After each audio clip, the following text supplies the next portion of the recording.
Kahit Pasko na, may mga stranded pa ring pasahero sa Parañaque Integrated Terminal Exchange o PTEX na doon na rin inabutan ng Noche Buena. Live mula sa PTEX, nasa frontline ng balitang yan, si Nina Ong Pauco. Nina, gaano karaming biyahero ang nandyan pa rin ngayong Pasko?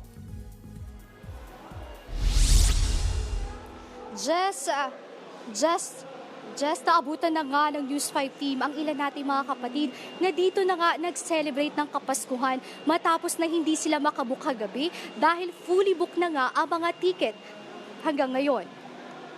Iilan na lang ang mga natirang naghihintay rito sa PITX para makauwi sa kanilang probinsya. Ang OFW na si Raymond, mas pinili na lang maghintay para makasama ang kanilang pamilya. Kabilang siya sa mga inabutan ng Noche Buena rito sa PITX. Cup noodles na lang ang pinagsaluhan nila para may iraos lang ang Noche Buena.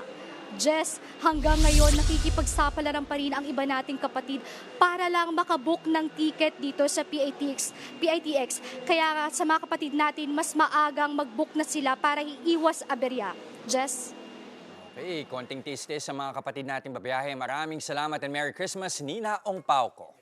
Mga kapatid, Dimples Romana po, kumpletuhin ang inyong umaga ng mga kwentong puno ng inspirasyon. Salubungin po ang bawat araw ng may ngiti at pag-asa. Kaya't mag-subscribe na po at mag-follow na sa aming social media pages ng News 5.